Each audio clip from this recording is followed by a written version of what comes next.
He did it. Take a listen. The taunting, man, it's something I just had to do. When we played him earlier, you know, Hill went off on us. He backflipped in front of my face, gave me the peace sign. So it was only right that I gave him the peace sign right back to him.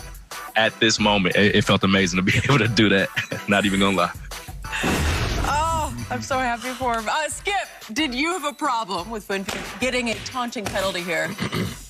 Shannon, I loved it, and in this instance, I completely condone it. Usually I'd say no way. I'd be the first one to say, what are you thinking? And by the way, we talked about they got 3 penalties. I've forgotten about that when they had 4 for 39, but that's 15 right there. That's the 4th and the last one. Obviously, the game had been decided. Yes, it's over at that point. And as I kept telling you last week, I felt like the entire Bucs season turned around with that backflip, if we could see that again, because this backflip came on the 17-0 touchdown 10 weeks ago on this very same field. And he had gone off, as you know, for 203 yards receiving in the first quarter. Impossibly great. And last night, they got even with him. They held him to 0 receiving yards in the first quarter last night. He got a few here and there later in the game. Nothing that mattered. Empty calorie yards, Skip. You know I don't count those. So, to me, if you trace back to the backflip, their whole season changed because over the last 3 quarters of that game, 10 weeks ago, on that same field, November 29th, on Thanksgiving weekend, Tom Brady threw for 313 in the last 3 quarters. You can say they're empty calorie garbage yards, but he got them all the way back to 27-24. And if the defense had gotten him the ball back, I believe he would have won that game because he was on fire in the 4th quarter with a 75-yard touchdown drive and a 73-yard touchdown drive. The defense fell back slowly but surely into cover 2, and they started saying, nope, we're not going to come after him anymore. We're just going to play the pass. And as you pointed out, late in the 2nd quarter, Shaq Barrett finally got loose, and he blindsided Mahomes into a fumble that kind of saved the game at that point because they looked like they were about to go in for 24-0 at that point, remember? And yet, to me, Tampa figured out Kansas City over the last 3 quarters. Oh, we can do this to get that. We can do this on offense, we can do this on defense, and we can play with these guys. So whatever good vibes they had off 27-24 loss began to reverberate through the back half of the season, or the last part of the season, because remember, they had the latest bye week in the whole NFL, week 13. And this is a brand new team in the middle of a pandemic. Great things happened in that bye week. I believe that Tom Brady sat down with Bruce Arians and said, hey, coach, you got to lay off me publicly. It's just not fair to me. And it doesn't help us because you're undercutting my leadership ability, because when you blast me publicly, the team's saying, oh, I don't know, is he the GOAT or is he washed up, right? And so Arians became good cop from that point forward.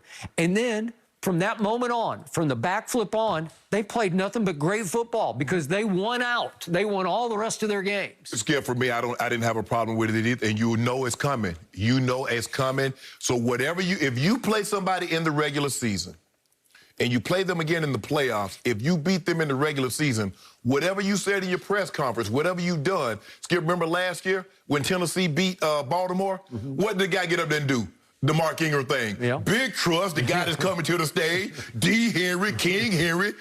If you got a problem, the best running back in football, you got a problem with that, come see me. So you know that's coming, Skip. I wanted to tell Tyreek, when he did what I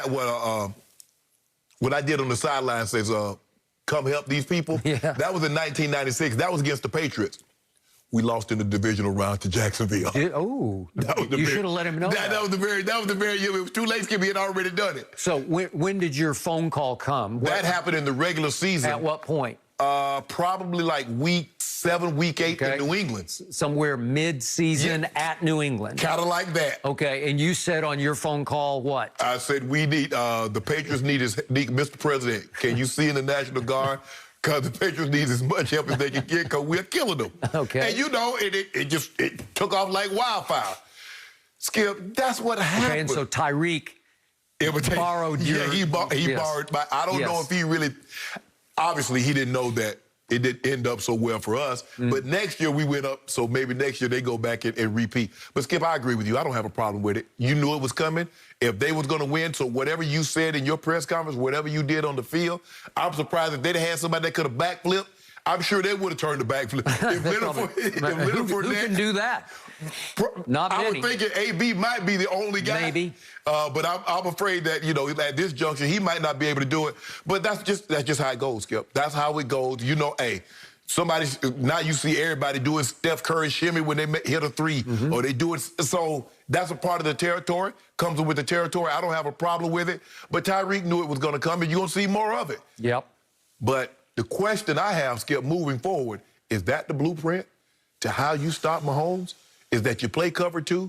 Because they don't have a guy that can run the football. You feel very comfortable being able to stop their run and say, we're not giving you anything cheap or deep, and we're going to make you nickel and dime your way, and can we get pressure? The question is, how effective is Eric Fisher going to come back with that Achilles injury? Yep. And is Mitchell Schwartz coming back?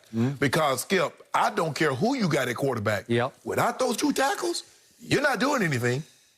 It's funny, though, early on, I thought Clyde Edwards-Helaire was gashing him. He wound up 9 for 64. But that was in the second half. Yeah. They didn't do anything. All the first half rushing came through Mahomes through the scramble. Yeah. He wound up with Mahomes had 33 yards on scramble. Yeah. Not fatal kind of yards. But Skip, every time he tried to throw a pass, he had almost 500 yards on scramble yards before he threw a pass or he was sacked. Let that sink in.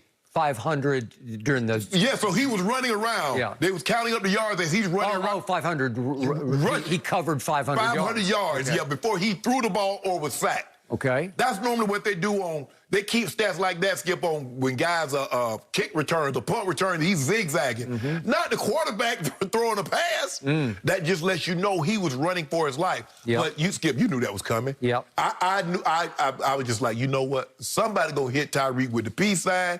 I don't know when it is, but it's coming. Yep.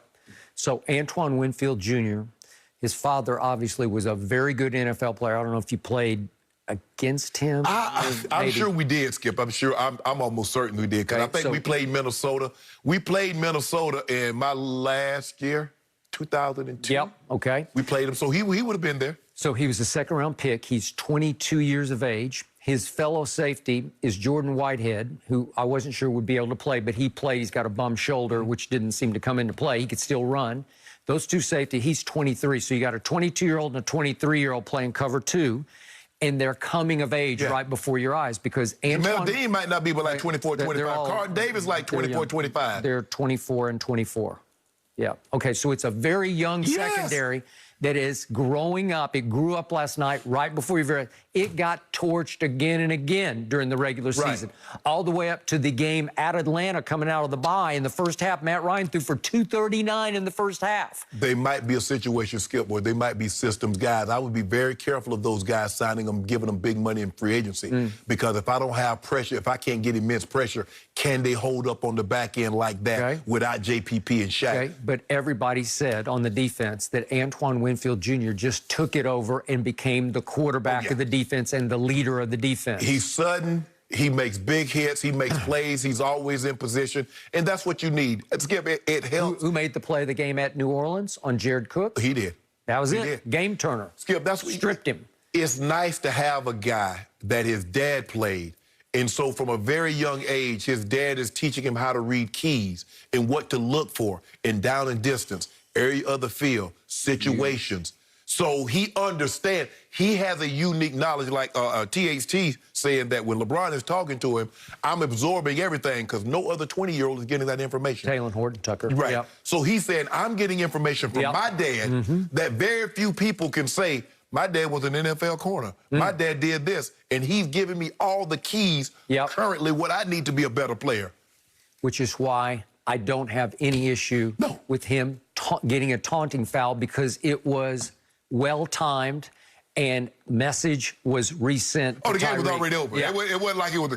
I'd have had a problem with it, Skip, if it's a one-possession ball game and you got backed up, you put your team in a situation, but it's 31-9. There ain't no 20. And that was fourth down. Yeah, so he knocks down the pass, and it's like Game over. Ain't no 23-point plays out there in the NFL, so Nope. I don't have a problem with it. And you already know it was going to come. So, hey, you got to eat that one, Tyreek. But we'll get them next time. Yep. Well, will there be a next time? Oh, they going to be back. Oh, they be back. They be back. Tampa Bay's going to be back, Maybe but I don't know. Back. Coming back. He's got a long